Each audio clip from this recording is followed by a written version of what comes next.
මාංශ පේශී වල දුර්වලකම්, අස්ථි වල තියෙන දුර්වලකම් නැති කරන්න තියෙන එකම දේ ව්‍යායාම. ඒ මාංශ පේශී වර්ධන ව්‍යායාම, බර ඉසිලීම, බර දරා ගැනීම මේ දේවල් වලදී පේශී වර්ධනය වෙනවා. දුර්වල පේශී ඒ දුර්වලකම එතනින් එහාට නෑ. දුර්වල පේශී වර්ධනය වෙනවා. අස්ථි වල තියෙන දුර්වලකම වර්ධනය වෙනවා. දුර්වලකම නැතුව ගිහලා අස්ථිය ශක්තිමත් වෙනවා. පේශී වර්ධනය වෙනවා. ඒ කියන්නේ අපි හිතන්න අපි කිලෝ 2.5කින් අපි බයිෂේප් එක ගා හිටියා. ජිම් ගිය මුල. දැන් ගෙදර ගියාම කැක්කුමයි. ඊට පස්සේ ඔයා මේ 2.5ම කරගෙන ගියොත් මාස 4-5ක් ඔයාට කැක්කුම එන්නේ නැහැ. ඒකට හේතුව ඒ පේශිය දැන් ඒක තේරුම් අරගෙන ඉවරයි.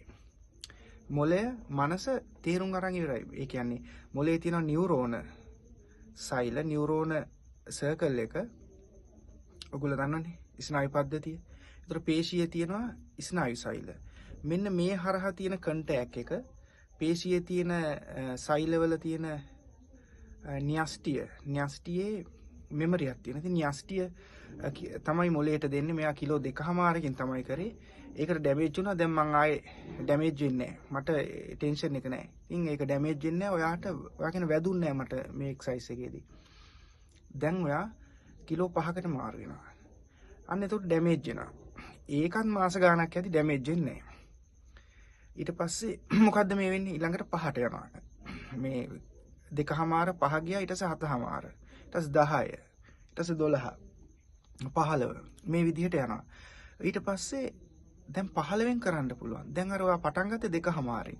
ඔය යම්කිසි මාස ගාණක් ගියා. අවුරුද්දක් 1.5ක් යද්දි මෙන්න සමහර අයගේ ඇඟවල වල හැටියට හරි ඉක්මනට ඒගොල්ලන්ගේ ස්ට්‍රෙන්ත් එක ඉන්ඩියුරන්ස් හැදෙනවා.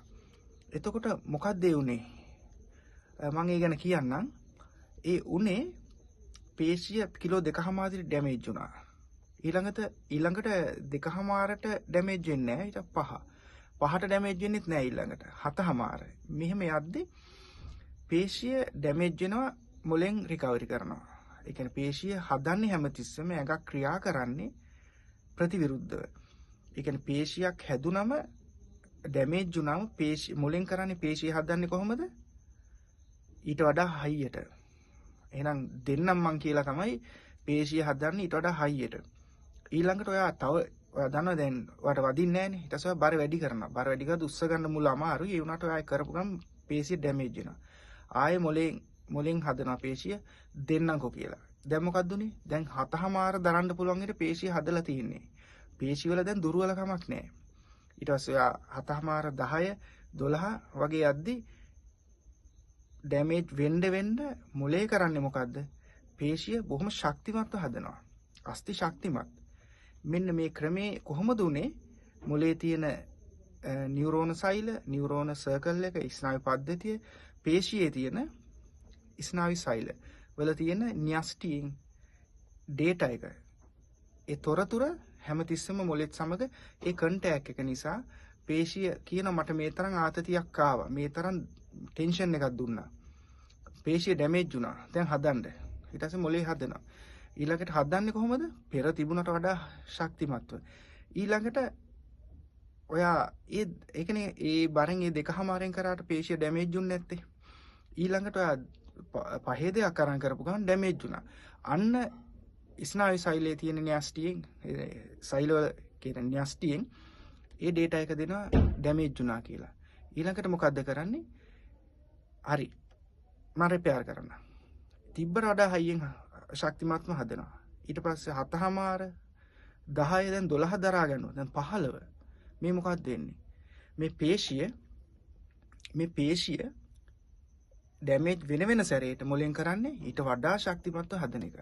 මෙන්න මේක තමයි සරලව කිව්වොත් මේකේ තියෙන විද්‍යාව සයන්ස් එක මේක තමයි සරලව කිව්වොත් සංකීර්ණව තව කතා කරන්න පුළුවන්. ගොඩක් දුර පරාසයකට. එතකොට මේක තමයි දැනට තියෙන ඒ කියන්නේ මසල් ඇන් මයින්ඩ් කනෙක්ෂන් එක යන්නේ ඔන්න ඔය විදිහට. මොලේ සහ මනස සම්බන්ධ වෙනවා පේශී වල තියෙන න්‍යෂ්ටිය.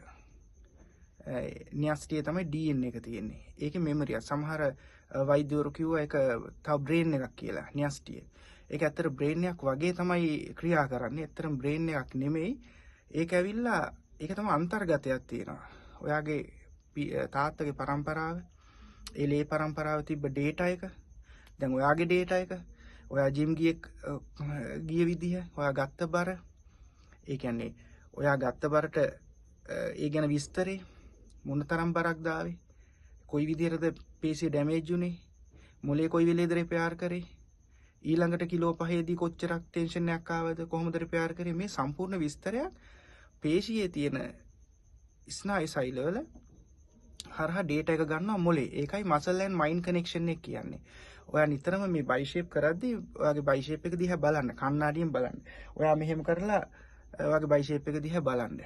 මොකද ඇසේ දැකීම දෘෂ්ටිය ඒක ක්‍රියා කරන මොලේ හරහා යම් කිසි ක්‍රමයකට මේ කතා කරන්න මේවා ලොකු පරාසයක් නිසා සමහර දේවල් කියන්න අමාරුයි. එතකොට මේ වීඩියෝ එක දික් වෙනවා දැන්ටම 6යි 14ක් 15ක් වෙලා දිනවා විනාඩි.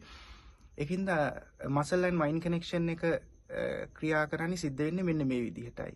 හැමතිස්සෙම දුර්වල මසල් එක ශක්තිමත්ව හැදෙනවා. මේ පේශිය ඩැමේජ් වෙන්න ඊට වඩා ශක්තිමත්ව තමයි පේශිය මොලේ නිර්මාණය කරන්නේ. බොහොම ස්තුතියි.